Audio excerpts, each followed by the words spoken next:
5 months ago, John Steenhuisen was the leader of the DA, South Africa's second largest political party.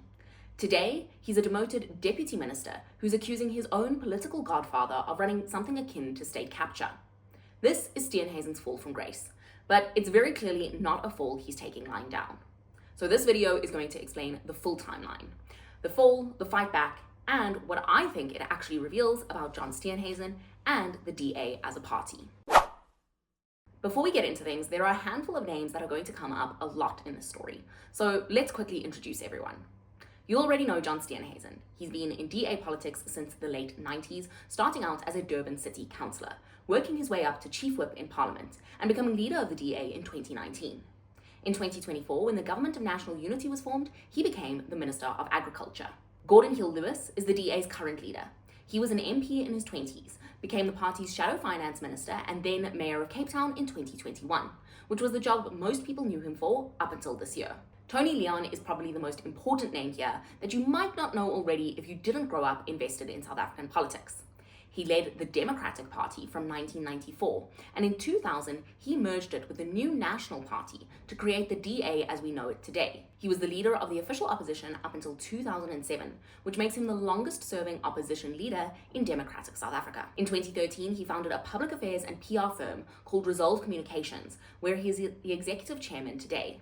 Resolve does public affairs, reputation management, and lobbying work for private clients. Importantly, Leon also personally mentored John Steenhuisen's entire rise through the DA. The two of them were close enough that Leon is the godfather of Steenhuisen's daughter. Deon George is a former DA MP and the party's former finance spokesperson, who became Minister of Forestry, Fishery and the Environment when the GNU was formed in 2024. He isn't in the DA anymore. Solly Mzimanga was the mayor of Tshwane from 2016 to 2019, and then leader of the opposition in the Gauteng legislature. Today, he's the DA's federal chairperson, which is the party's most senior internal office. Essentially, the person who speaks for the DA when the DA has to deal with itself. There's also another relevant Solly in this story, Solly Malatsi. He's the DA's Minister of Communications and Digital Technology. Finally, Mmusi Maimane led the party in between Helen Zille and John Steenhuisen from 2015 to 2019. He left the DA at the end of 2019 and now leads his own party, Build One South Africa. On the 4th of February 2026, Steenhuisen announced that he wouldn't contest the DA leadership again. His stated reason was that he wanted to step back so that he could focus fully on his job as agriculture minister and on the foot and mouth disease outbreak that was already spreading through the livestock sector. At the time, the Daily Maverick reported that other, less flattering factors may have been in play too, including a 150,000 Rand default judgment against him over credit card debt, and friction inside the party over his own earlier decision to remove Deon George from cabinet. Of course, none of that made it into his own public mission accomplished framing of his resignation, but it was there behind the scenes nonetheless. Of course, the natural question was who would replace Steenhuisen, and that answer came in the form of Cape Town Mayor Gordon Hill-Lewis. He won the leadership race at the DA's Federal Congress in April of 2026. Now, something to keep in mind for later. According to Steenhuisen, there was an understanding attached to him not contesting Hill-Lewis for the leadership. He claims that there was a promise made by Hill-Lewis that he would keep his cabinet position as long as he did not challenge Hill-Lewis in the leadership race. In the meantime, the foot and mouth disease crisis that Steenhuisen was supposed to be focusing on was getting worse, not better. His department had kept vaccine distribution under exclusive state control and blocked private vets and livestock groups from procuring and administering vaccines themselves. In March, he was already publicly fighting with farming groups over it, accusing the Southern African Agri Initiative, or SAAI, specifically of exploiting the crisis for political gain, and branding the pushback as Afri-MAGA attacks. In May, a Gauteng High Court judge ruled against him in a case brought by Saki Liga, SAAI, and Free State Agriculture. The case was regarding FMD vaccine procurement and administration, and the court ultimately ruled that foot and mouth disease vaccines may be procured and administered privately without state veterinary involvement. The judge also found that Steenhuisen and his department had failed to indicate any substantive defense and had engineered delays in getting the case heard, and personally ordered his department to pay the legal costs. Then, in early June, things deteriorated further. Steenhuisen's chief of staff forwarded a formal complaint letter from FND Response SA asking for engagement on South Africa's foot and mouth disease vaccine strategy to senior department officials. Then, in early June, things deteriorated even further. Steenhuisen's chief of staff forwarded a formal letter from FMD Response SA asking for engagement on South Africa's foot and mouth disease vaccination strategy to senior department officials. That forwarded email contained a note from the chief of staff that simply said, "Attached, received for some amusement." The email leaked, and when it was forwarded back to FMD Response SA, Steenhuisen called it bad taste and made the staffer apologize, but by this point the damage was done. A week later, farmers surveyed by EWN gave his FMD response a 2 out of 10. By the 17th of June, Gill Lewis had formally asked President Ramaphosa to remove him from the agriculture portfolio. Ramaphosa approved the reshuffle, and on the 30th of June, Steenhuisen was moved to the role of Deputy Minister of Trade, Industry and Competition. So, that's how Steenhuisen ended up as a Deputy Minister, and it is this demotion that sets the stage for the political squabbling and infighting that comes next. Now, normally a demotion like this would end with a polite statement about looking forward to the new portfolio, but that's not quite what happened here. On the 27th of June, Steenhuisen sat down with News 24's editor-in-chief, Adrian Basson, for an interview that effectively blew up his own party. Throughout the interview, he made several damning claims, so let's walk through them together. Claim 1 is that a promise was broken.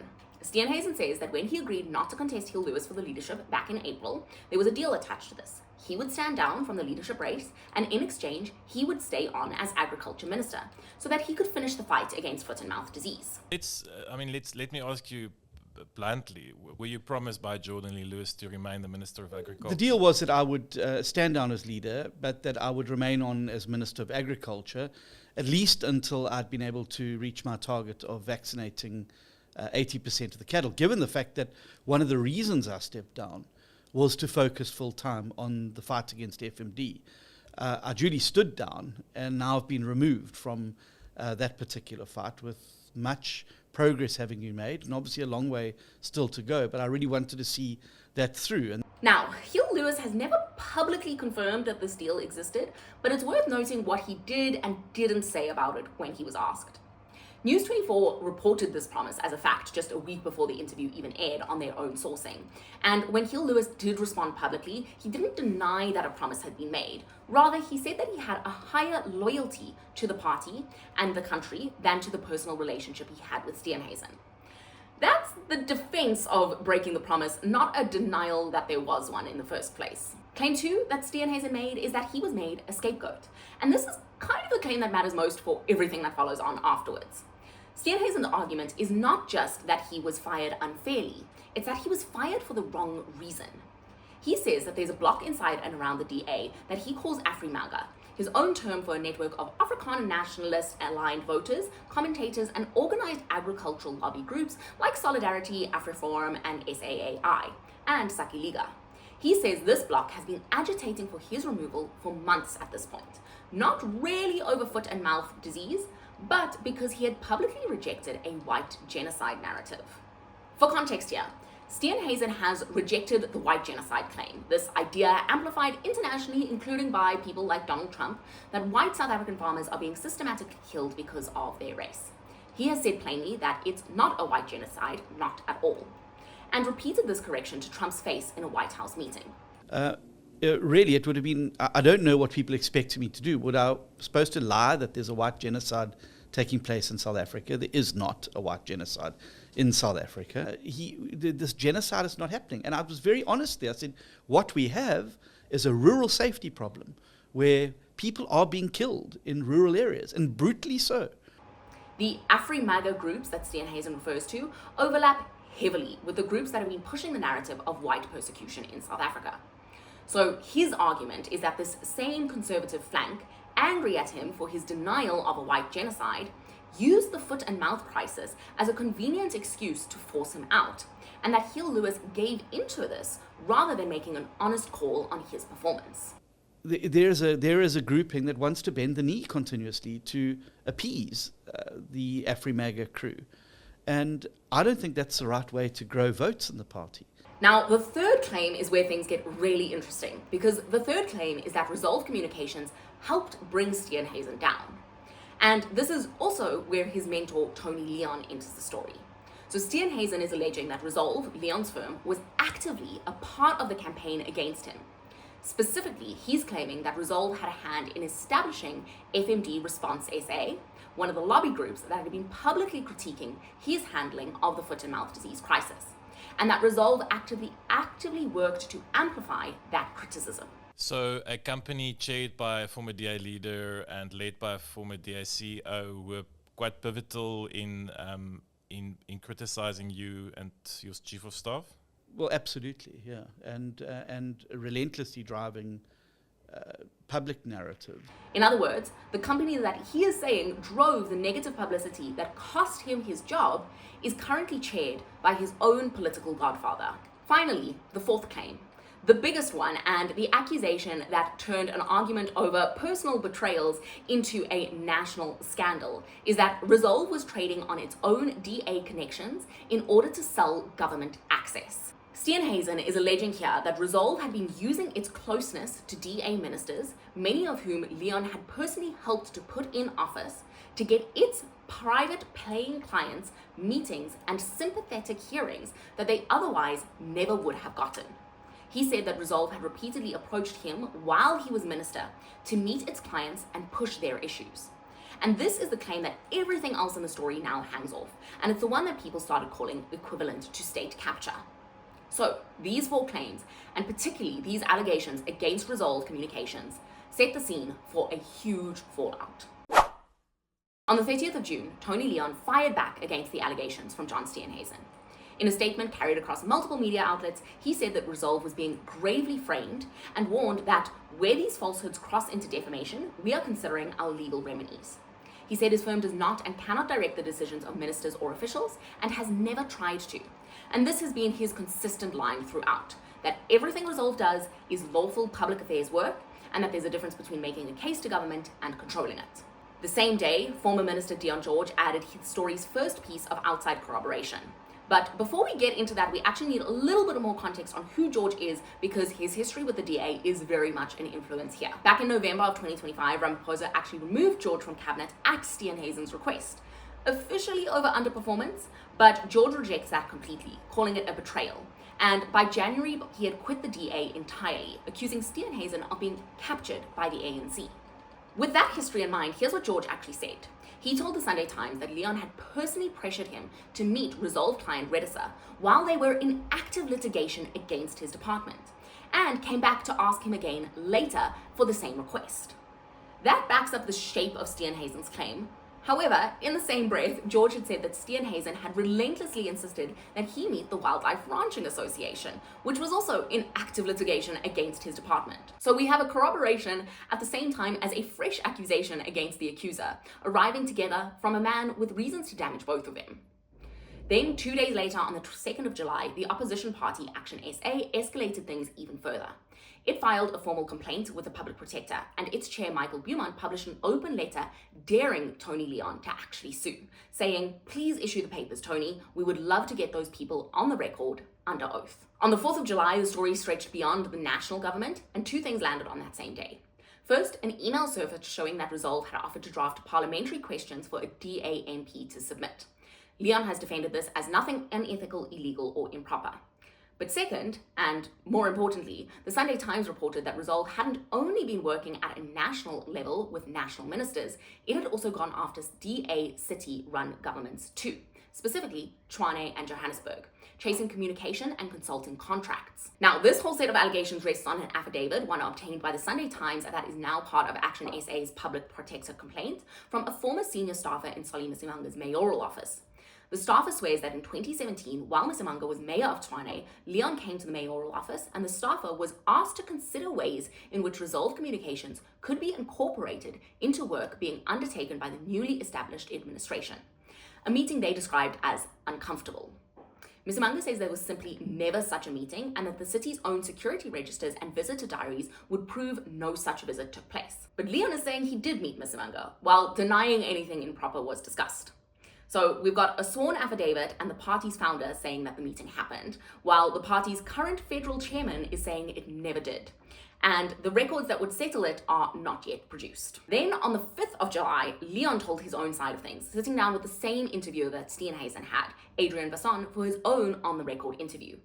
On the substance, he repeated his defense that lawful lobbying is not corruption and that he never directed a single decision. But this is also where we have to remember this personal relationship between Steenhuisen and Leon, because it definitely comes into play. I want to ask you, how did you feel when you heard John expressing his disappointment in someone who's not only a political mentor and friend, but also the godfather of his child? Well, I was very sad because, there was a lot of anger there. There was a lot of victim blaming, and I was sorry about that because John and I have a 30-year friendship, or had, I suppose. Leon said that he had tried to reach out privately to Steenhuisen more than once. A message of support when the credit card story broke, a carefully worded private letter when the leadership change was brewing, and he got nothing back. There seemed to be an essential contradiction what he said to you, as reported, because on the one hand, Tony didn't call me. On the other hand, he said, well, but Tony was calling various DA people, and I regard that as undue pressure or some such nonsense. Now, you can't have it both ways. You can't say on the one hand, Tony shouldn't ever call me about anything, but on the other hand, Tony must call me. I don't want to get into a he said. I just want to say this.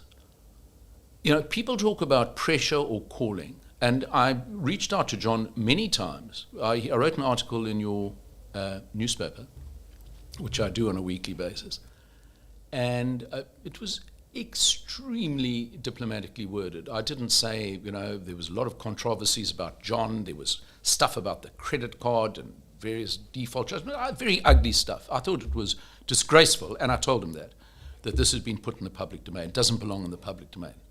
And I sent him a message of support. And then as this thing was gathering pace and this was becoming the narrative, I reached out to him. I said, would you like, can we discuss it? And his response was to me, I was very unhappy with what you said in the News 24 article. It came at a very difficult moment. And I said, no, but I'm not attacking you. The article was not about him personally at all. It said, well, the leader said this about the strategy in GNU, but this is what was said in 2019. I understand their constraints, but maybe they must get back, I think, to what he himself had said was to the core values of the party, and they'd sometimes get muffled in the GNU. And I even understood and explained in the column, you can go and read it, I think it was December the 10th, I explained exactly what the constraints were, but still I said you must be aware of what the values and principles are. And he took extreme exception to this. And any further attempts at outreach were ignored. In fact, when all this stuff started about whether there should be a change of leadership, I wrote him a very carefully worded, decent, nice, friendly letter and gave my views. I'm not going to disseminate them in public, otherwise it's not a private correspondence. And it was just ignored. I didn't get so much as a thank you or, get stuffed. This interview made one thing clear, that in addition to the national and political implications of these accusations and this story, that this is also a story about a mentor and a prodigy who have stopped speaking and are essentially running down their breakup through the national media. By this point, the DA itself was also struggling to get its story straight. On the 6th of July, a federal chairperson, Solly Msimanga, said that the party's federal executive would look into the fallout. A day later, though, Times Live reported that according to 3 senior insiders, neither the caucus nor the federal executive had actually met about any of it, with Parliament's recess being given as the reason. A DA spokesperson, Jan de Villiers, took a narrower line than Msimanga, saying that no wrongdoing had been alleged against any DA representative, the party had no duty to investigate a private company, and that a meeting or representation is not evidence of wrongdoing. Now, those claims and positions aren't strictly contradictory. One is about the DA's own people, the other is about Leon's firm, but a chairperson saying it's being looked into while insiders are saying that nobody has met doesn't really look like a party in control of this whole situation. Then on the 7th of July, the president himself weighed in on these allegations, and Ramaphosa did not hold back, saying, "That really smacks of this type of state capture that has been talked about. The people who have been campaigning against state capture are now themselves deeply immersed and influencing where contracts should go." The same day, one of the specific allegations came into focus: Starlink. Steenhuisen had claimed that Resolve had pushed him to meet Elon Musk's satellite company, which wants South Africa to waive the ownership rules that currently keep it out of the market. And the complaint in those meetings was that Communications Minister Solly Malatsi was moving too slowly for them. Malatsi confirmed that he had met Starlink, but he denies that Resolve set up that meeting. Then on the 8th of July, DA's Tshwane caucus backed Msimanga regarding the Resolve meeting allegations, with caucus leader Silius Brink saying Leon never lobbied him as mayor. On the 9th of July, the DA confirmed that it would not discipline Steenhuisen, no charges, no formal investigation into him, but the Mail and Guardian's reporting showed that the party was genuinely torn about that. One camp thought the whole thing was beneath a response, with a senior figure calling it just a tantrum rather than reality, a wounded man trying to call wolf, while the other camp thought that letting it slide was a real mistake. One thing that both sides could agree on, however, is that the fighting is damaging the DA heading into November's local government elections. Then, around the 10th and 11th of July, the story moved to the Western Cape, with the ANC formally asking the provincial government for a full record of any contracts it had ever given Resolve, going back to 2009. The province says it has never done business with the firm. The city of Cape Town, a separate administration, does confirm that it's used Resolve during the Day Zero water crisis, but says it no longer uses their services. Then on the 13th of July, the ANC turned this whole thing into part of their campaigning, with its Western Cape structures branding the saga State Capture 2.0, and revealed that the ANC Youth League had lodged its own separate public protector complaint over the Resolve chasing the Metro's communication contracts. Then, in the days before the DA's Federal Council meeting on the 18th of July, the story stretched back even further.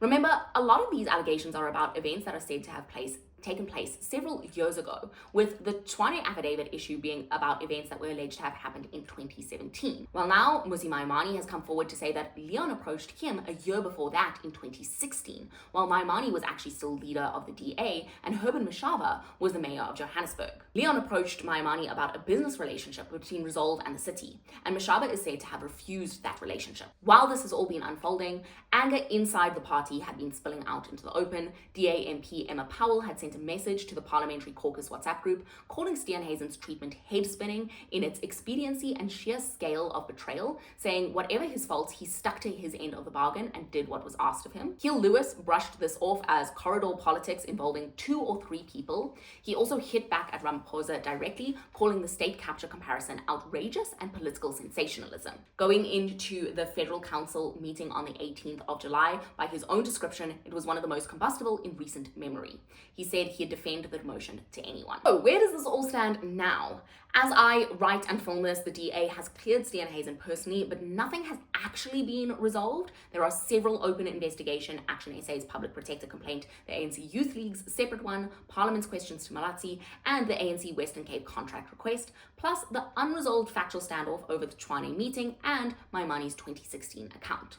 None of them have reported back as yet, so there's no official verdict from anyone, which makes this a good moment to stop and ask a more basic question of what's actually being alleged here and why does it matter? 2 phrases get thrown around a lot in this story. The first, lobbying, and secondly, state capture. And I think it's worth taking some time to explain what these actually mean so we can understand the scope and the weight of these allegations. So, what is lobbying? At its simplest, lobbying is trying to influence a government decision on behalf of someone with a stake in it. So, for example, a mining company explaining why a regulation would cost jobs, an NGO pushing for stronger environmental rules, a tech firm arguing for a license. It's not inherently corrupt. Every democracy has some form of lobbying because governments make decisions that affect real interests, and those interests want to be heard before the decision is made. On its own, a former politician running a firm that helps clients make their case to the government is a completely normal legal thing to do. The problem here isn't that lobbying happens, it's when it happens invisibly. And South Africa has a real issue with this because South Africa has no laws regulating lobbying at all. No register of who's lobbying whom, no requirement to disclose which client a firm represents, no rules that ministers publish who they meet and why. In other countries like Ireland, Canada, and Germany, a former party's leader's firm quietly brokering a meeting between a sitting minister and a paying client would either be illegal or it would at very least have to be publicly declared. But here, it's neither. And that's the whole reason that this story sits in this grey zone, rather than being an obvious crime, because there's no lobbying laws to break here. So, is what Leon is accused of actually illegal? As things stand, no, not under any current South African law. Should it be? That's where the real debate comes in. The head of the South African Lobbying Association argues that lobbying is a healthy part of democracy and that existing anti-corruption and procurement laws already cover genuine wrongdoing. But there's also an argument that a case like this shows exactly why our laws, as they currently stand, are not sufficient. As the director for the University of Johannesburg Centre of Public Policy told EWN, Leon is not lobbying in general terms. He's lobbying members of a political party where, for all intents and purposes, he is treated as the elder statesman. He's not lobbying his peers, he's lobbying people who are junior to him. And that creates a very different dynamic. He runs a lobbying businesses. He invoices clients and would have benefited financially if these efforts were successful. So it's this mix of personal authority over the people that you're lobbying, plus a paycheck riding on the outcome, that is exactly what disclosure laws elsewhere would exist to expose. So there's a real argument here, not necessarily over whether the actions that Leon is accused of are actually legal or not, but rather whether they should be and whether they are morally right. But if these allegations are arguably legal lobbying, then why is the president calling it state capture? So firstly, we need to know what the phrase state capture means, specifically in a South African context, because here it isn't just a throwaway insult, it's one of the most loaded terms in our political landscape. State capture is the name for a specific, heavily documented period between roughly 2010 and 2018, when private interests, most notoriously the Gupta family, in business with people around then President Jacob Zuma, effectively hijacked parts of the state, influencing who got appointed to cabinet, steering government contracts, and looting state-owned companies, all for private gain. It was the subject of a years-long judicial commission of inquiry and became shorthand for the private money quietly running public power. So when Ramaphosa says that this smacks of state capture, he's reaching for the single heaviest comparison available in South African politics. And part of that comparison is very deliberate and very deliberately aimed straight at DA's brand. The DA has built its whole identity on being the clean party, the one that fought state capture while the ANC enabled it. The pointed part of Ramaphosa's line is that the people who campaigned against state capture now stand accused of a, albeit smaller version of the same mechanism. Private interests using personal proximity to power to shape public decisions. But it's worth being honest here about that caveat of smaller and acknowledging the distance here. Nobody has alleged Resolve looted a state-owned company, ran a disinformation campaign, or that money changed hands. The claim here is much narrower, really that a firm used privileged personal access to get clients meetings and a hearing that an ordinary company would not have been able to get. It may be unseemly, and it may be the exact thing that we should have more stringent laws about, but on the evidence produced thus far, it is not the Gupta-scale looting that the phrase state capture might summon up. Resolve, of course, itself is rejecting the comparison outright, saying that openly helping a lawful business make its case is the precise opposite of state capture, and that no document or unlawful act has been produced yet. So this gap between a very heavy phrase and a genuinely murky, unregulated, but so far unproven set of meetings is the gray area that this entire story is living in. The whole reason that we can't say for certain whether a line was crossed is that South Africa has no lobbying laws that create lines to cross. So maybe the useful takeaway here isn't whether or not this is state capture, but why is it still legal for us to not know about these lobbying interests? Even if everything that Resolve did was perfectly legal, and it may well have been, there is still a real question about whether the man who built the DA, who put many ministers in their seats, should then be knocking on their doors on behalf of paying clients. Legal and appropriate are not the same thing, and that's a question that Leon still hasn't really answered. Him saying, "I broke no law," isn't the same thing as saying, "I did nothing wrong." Okay, so that's the story and some of the context, but let's chat about what I actually make of it and where I land on things. And first, the timing. Going back to what Steenhuisen is actually alleging, by his own account, Resolve was pressuring him to take meetings while he was the sitting Minister of Agriculture. Not in the abstract, while he literally actually had the job, and while he was also leader of the DA. He was at that moment in time probably the single person in South Africa best placed to actually do something about it. He could have raised it with his own federal executive, he could have refused a meeting and said why, he could have gone public from a position of real authority, and instead he did none of that. He said nothing until the week after he lost his job. And to be fair, the same is true of Deon George, whose Redditor account only surfaced after he had been fired and left the party as well. So the two men driving the story both sat on it while they were in office, and they only found their voice after they'd been ousted. That doesn't make the allegations themselves necessarily false. There is a pattern here. The corroborations do suggest a pattern that predates both of their grudges against the party and against other individuals within the party. But it should make you pretty skeptical of this idea that this is principled whistleblowing in action, rather than two men reaching for a weapon at the moment that it becomes useful for them. Speaking of principled whistleblowing, Steenhuisen is really in no position at all to be taking the moral high ground here, because his entire case rests on the principle that ministers should not be pushed into meetings with lobby groups because of who they know. But by Dion George's account, Steenhuisen did exactly that, relentlessly pressuring George to meet the Wildlife Ranching Association while it was suing his department, which is the exact same conflict of interest he's now condemning Leon for. And this actually leads me to another point, which is that Steenhuisen has not left the DA at this point. He's accepted the deputy minister post, and he will continue to work within the DA. And now think about that in context of the size of what he's claiming here. He's saying that his own party broke its word to him, sacrificed him to appease a bloc that he describes as nationalists and racists, and that its founding leader has been running something that the president is comparing to state capture. These are enormous accusations here, and if you genuinely believed all of that about an organization, that it was dishonest, that it was captured, that it was bending the knee to bigotry, the principled response here would be to leave, right? That's what Dion George eventually did, even though you could argue that he was pushed out first. It's also what Maimane and many others before him have done. But Steenhuisen didn't. He took the deputy ministership, he's still an MP, he's today still a member of a party that he is saying betrayed him and is being quietly captured. So you can read that one of two ways. Either he doesn't actually believe that his own accusations are as serious as he's making them sound, in which case a lot of this is just a wounded man venting, or if he does believe that these are really serious, credible accusations, he's decided that a cabinet post and his seat are worth staying for anyway. So neither of these are a particularly flattering read of the situation, and they both really cut against this idea that this is about, like I said, principled whistleblowing. Now, does the fact that Steenhuisen is being incredibly hypocritical mean that the accusations he are making is invalid? Not at all. There seems to be enough corroboration, like I've said, that these are at least worth taking seriously as allegations, and that's true no matter how compromised the messenger might be. I also do not think that his arguments about why he was demoted are completely off base.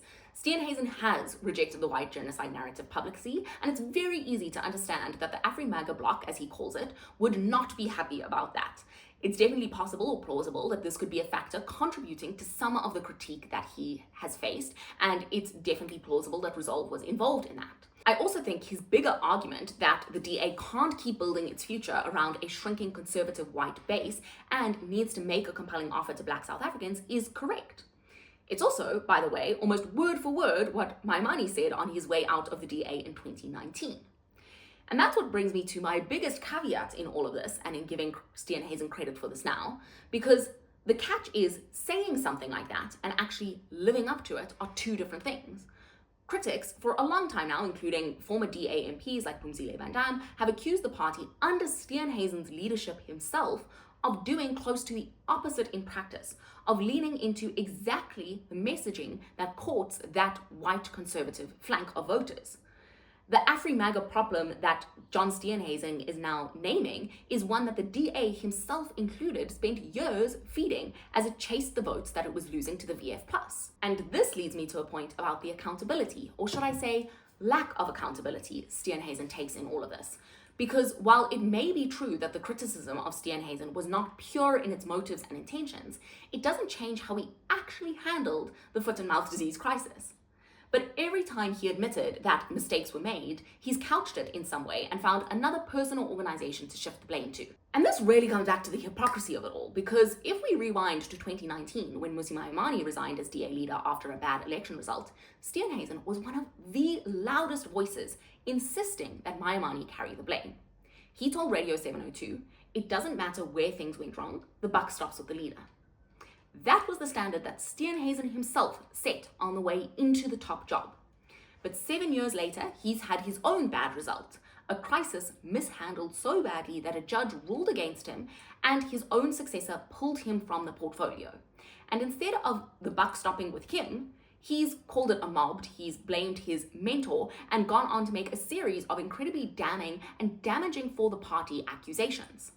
So he's very good at applying accountability to other people, but it doesn't seem like he's very good at taking accountability himself. So I think when we look at this and we put it all together, we have a really clear picture here of a man in John Steenhuisen who feels personally slighted and betrayed by a party that he dedicated himself to.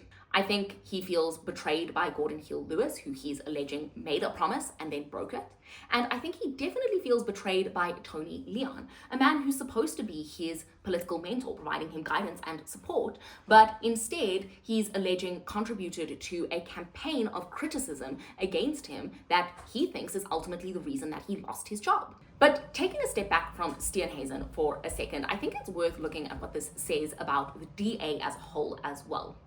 Because let's look at one of the claims Steenhuisen was making, that he was promised a cabinet job in exchange for not contesting the leadership. If that's true, it means that one of the most senior positions in South Africa's second largest party was handed out in order to manage internal party politics rather than on merit. And yet, Steenhuisen's foot and mouth disease record was genuinely bad. The court ruling, the amusement emails, the 2 out of 10 farmer rating, these aren't disputed by anyone, including him. So the DA kind of ends up in a no-win position here, because either it keeps these underperformers on in order to honor these backroom deals, or it breaks its word to get rid of them. I don't think either of these is a real good look for a party whose entire pitch is on clean, competent governance. And I think it's worth pointing out a pattern here, because this isn't the first time that we've seen a sort of public implosion like this with senior leaders disagreeing with the internal structures of the DA. This is exactly what happened when Maimane left the party in 2019.